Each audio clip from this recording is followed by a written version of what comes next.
and welcome back to my YouTube channel. And இன்னைக்கு பார்த்தோம் அப்படின்னா கன்னியாகுமரி மாவட்டம் தக்கலையில நடந்த ஒரு விஷயத்தை பத்தி பேச போறோம். இது 12ஆம் தேதி 12/3/2025 தேதியில என்ன நடந்திருக்குன்னா, அன்னைக்கு நைட் வந்துட்டு நம்ம வெளிய எங்க போலாம் அப்படின்னு சொல்லிட்டு முடிவெடுத்து இந்த ரெண்டு பெண் பிள்ளைகளும் என்ன பண்ணிருக்காங்க அப்படின்னா, அவங்க வீட்டை விட்டு வெளியே வந்திருக்காங்க. அது மட்டும் இல்லாம அந்த பெண் பிள்ளைகள் அவங்க வீட்டுல அவங்களுக்கு கொடுத்த சைக்கிளை எடுத்து அவங்க வீட்டை விட்டு வெளியே போயிருக்காங்க. இது எதுவுமே தெரியாம அந்த பெண் பிள்ளைகளோட அம்மா என்ன பண்ணிருக்காங்க அப்படின்னா, பொண்ணுங்க வீட்டுல தான் இருக்கும் அப்படிங்கிற ஒரு மைண்ட் செட்ல வீட்டுக்கு காலையில பாத்துருக்காங்க. ரெண்டு பெண் பிள்ளைகளும் இல்ல அப்படின்னு தெரிஞ்சதும் தக்கலை போலீஸ் ஸ்டேஷன்ல போய் அவங்க என்ன பண்ணிருக்காங்க, கம்ப்ளைண்டா கொடுத்திருக்காங்க. அப்படி போலீஸ் இவங்க கிட்ட கேட்டப்போ, உங்களுக்கு யார் மேலேயாச்சும் சந்தேகம் இருக்கா அப்படின்னு கேட்டப்போ, இந்த பெண்மணி என்ன சொல்லியிருக்காங்க, தன்னுடைய கணவர் டிவோர்ஸ் ஆன சொல்லியிருக்காங்க. அப்படி சொன்னதும் போலீஸும் என்ன பண்ணியிருக்காங்க அப்படின்னா, அவங்க கணவரை விசாரிச்சிருக்கிறாங்க. இல்லைங்க, டிவோர்ஸ் ஆனதுக்கு அப்புறம் நாங்க பேசுறதும் இல்லை, குழந்தைங்க கூடயே என்னை பேச விடுறது கிடையாது, நான் பார்த்தே பல மாசங்கள் ஆயிடுச்சு அப்படின்னு சொல்லியிருக்காங்க. இந்த நிலையில பாத்தீங்க அப்படின்னா, இந்த ரெண்டு பெண் பிள்ளைகளும் எங்க அப்படின்னு தெரியாம அவங்களுடைய டிவோர்ஸ் ஆன அந்த கணவரும் சேர்ந்து தேட ஆரம்பிச்சிருக்காரு. இப்படி ஒரு பக்கம் அவங்க அம்மா, போலீஸ் அண்ட் அவங்க அப்பா, அந்த பெண் பிள்ளைகளோட அப்பா, இவங்க எல்லாருமே சேர்ந்து தேடிட்டு இருந்திருக்காங்க.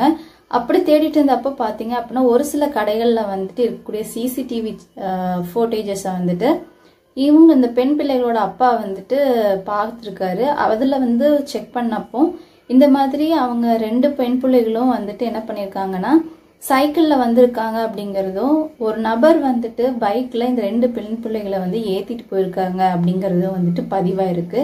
இதை கொண்டு போய் போலீஸ் ஸ்டேஷன்ல என்ன பண்ணிருக்காரு அப்படின்னா, கொண்டு போய் கொடுத்திருக்காரு. அப்படி கொண்டு போய் கொடுத்ததும் போலீஸ் விசாரணை பண்ண ஆரம்பிச்சிருக்காங்க. விசாரணை பண்ணதுக்கு அப்புறம் அவங்க என்ன பண்ணிருக்காங்கன்னா, போட்டேஜ்க்கு அடுத்து போட்டேஜா அவங்களுக்கு அடுத்தடுத்து கிடைக்க ஆரம்பிச்சிருக்கு. அடுத்த நாள் பாத்தீங்க அப்படின்னா, அந்த ரெண்டு பெண் கடையில ஒரு நபரை சந்திச்சு பேசுன மாதிரியும், அந்த நபர் பாத்தீங்க அப்படின்னா இந்த பெண் பிள்ளைகள் ரெண்டு பேர்த்தையும் ஐஸ் அண்ட் டீ வாங்கி கொடுக்கற மாதிரியான போட்டேஜஸ் கிடைச்சிருக்கு. அதனால என்ன பண்றாங்க அப்படின்னா, போலீஸ் யார் அந்த நபர் அப்படின்னு சொல்லிட்டு விசாரிக்க ஆரம்பிச்சிருக்காங்க. அப்படி விசாரணை பண்ணதுல அவங்களுக்கு என்ன தெரிஞ்சிருக்கு அப்படின்னா, அது அதே பகுதியில் இருக்கக்கூடிய ஒரு அட்வொகேட்டான ஒருத்தர், அது மட்டும் இல்லாம அவர் கட்சியிலயும் ஒரு உறுப்பினரா இருக்காரு. அந்த நபருடைய பேர் அஜித் குமார். அவரோட வயசு போய் கொடுத்ததும் போலீஸ் விசாரணை பண்ண ஆரம்பிச்சிருக்காங்க. விசாரணை பண்ணதுக்கு அப்புறம் அவங்க என்ன பண்ணிருக்காங்கன்னா, போட்டேஜ்க்கு அடுத்து போட்டேஜா அவங்களுக்கு அடுத்தடுத்து கிடைக்க ஆரம்பிச்சிருக்கு. அடுத்து இருக்காருன்னா, நான் அந்த பெண் பிள்ளைகளை சைக்கிள்ல போறது பார்த்தேன், என்ன ஏதுன்னு கூப்பிட்டு விசாரிச்சேன். அப்படி விசாரிக்கும் போது அவங்க அவங்க சொந்தக்காரங்க வீட்டுக்கு போறேன் அப்படின்னு சொல்லியிருந்தாங்க. எனக்கு டவுட்டா இருந்துச்சு, அதனால அவங்களோட போன் நம்பரை நான் வாங்கினேன் அப்படிங்கறதும், எனக்கும் பெண் பிள்ளைங்களுக்கும் எந்த சம்பந்தமும் இல்லை அப்படிங்கிற மாதிரி அந்த அட்வொகேட் இன்வெஸ்டிகேட் பண்ணும்போது சொல்லியிருக்காரு. அதுக்கப்புறம் என்ன ஆயிருக்கு அப்படின்னா, அந்த அட்வொகேட் கிட்ட போலீஸ்காரங்க அவர் சொன்ன அந்த போன் நம்பரை எடுத்து நோட் பண்ணி வச்சு ஆஃப்லயே தான் இருந்திருக்கு அந்த நம்பர். அதுக்கப்புறம் பாத்தீங்க அப்படின்னா, போலீஸ் 4 நாளா தேடிட்டே இருந்திருக்காங்க. ஆனாலும் பாத்தீங்க அப்படின்னா அந்த போன் சுவிட்ச் ஆஃப்ல இருந்து எடுக்கப்படல. அதே சமயத்துல பாத்தீங்க அப்படின்னா, இன்னொரு நம்பர்ல இருந்தும் அந்த நம்பருக்கு கால் போகுது அப்படிங்கறதையும் சைபர் கிரைம் டிபார்ட்மெண்ட் கண்டுபிடிக்கிறாங்க. அந்த நம்பர் வேற யாரோடதும் இல்ல, அட்வொகேட்டோடது தான். ஸோ இவர் அந்த பெண் பிள்ளைகளுக்கு கால் பண்ணியிருக்காரு. அப்படி கால் பண்ண ட்ரை பண்றாங்க அப்படிங்கறத அவங்க போலீஸ் டிபார்ட்மெண்ட் கண்டுபிடிச்சிட்டு, அடுத்து என்ன பண்றாங்க அப்படின்னா, சுவிட்ச் ஆஃப் ஆனதும் அந்த பொண்ணுங்க நெல்லையில இருக்கக்கூடிய ஒரு லாட்ஜ்ல இருக்கு அப்படிங்கிற மாதிரியான லொகேஷன் கிடைக்குது. அந்த இடத்துக்கு என்ன பண்றாங்க அப்படின்னா, போலீஸும் டீ கடையில அந்த சிசிடிவி ஃபோட்டேஜ் பார்த்துருந்தாங்கன்ட்டு. ஸோ அப்படி பாக்குறப்போ அதுல 8th ஸ்டாண்டர்ட் படிக்கக்கூடிய ஒரு பொண்ணு அழுகிறதையும், அது மட்டும் இல்லாம பக்கத்துல இருக்கக்கூடிய அந்த பெண்ணுடைய தங்கச்சி எப்பவும் போலதான் இருந்திருக்காங்க. ஆனா இந்த 8வது படிக்கிற இந்த பெண் குழந்தை மட்டும் என்ன பண்ணிருக்கு அப்படின்னு பாத்தீங்க அப்படின்னா, கர்ச்சீஃப் யூஸ் பண்ணி அந்த பொண்ணு அழுதுட்டு இருக்கிறதையும் போலீஸ் நோட் பண்றாங்க. உடனே அந்த லொகேஷனுக்கு போய் காப்பாத்தி கொண்டு வந்ததுக்கு அப்புறம் அந்த ரெண்டு பெண் பிள்ளைகளையும் விசாரிச்சிருக்காங்க. அப்படி விசாரிக்கும் போது அந்த 8th ஸ்டாண்டர்ட் படிக்கிற பொண்ணு சொன்னது ரொம்பவே ஷாக்கிங்கா இருந்தது.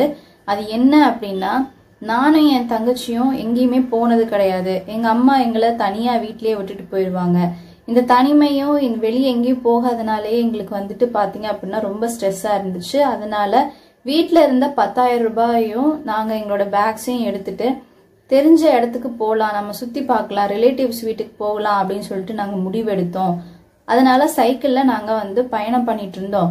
அப்படி சைக்கிள்ல போயிட்டு இருக்கிறப்போ ஒரு டீ கடையில வந்து நாங்க போனோம். அந்த இடத்துலதான் வந்துட்டு இந்த அட்வொகேட்டை வந்து நாங்க மீட் பண்ணோம் அப்படிங்கறதையும், இந்த அட்வொகேட் வந்து என்ன சொல்லியிருக்காருன்னா, நீங்க இந்த மாதிரி வீட்டை விட்டு வந்ததை வந்துட்டு நான் போலீஸ் கிட்ட சொல்லிடுவேன் அப்படின்னு சொல்லிட்டு மிரட்டி இருக்காரு.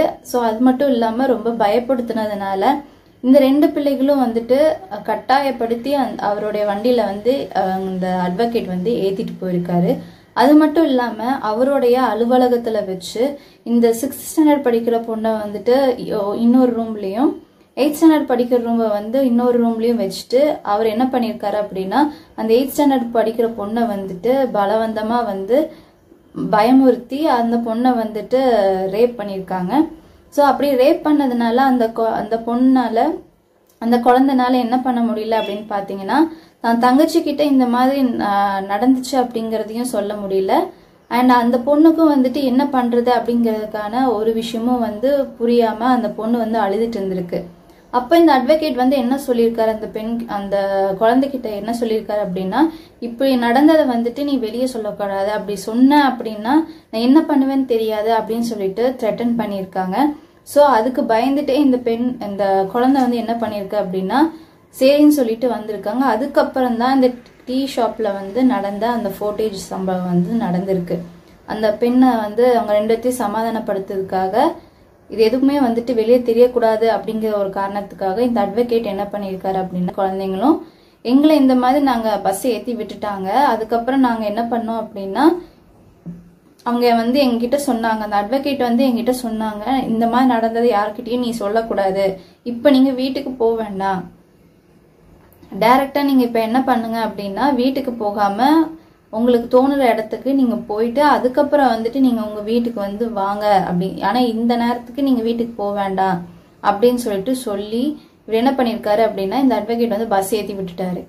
இந்த பஸ் வந்து பாத்தீங்க அப்படின்னா நெல்லையில போய் இந்த 2 குழந்தைகளும் வந்து இறங்குறாங்க. அங்க யாரு என்னன்னு தெரியாது.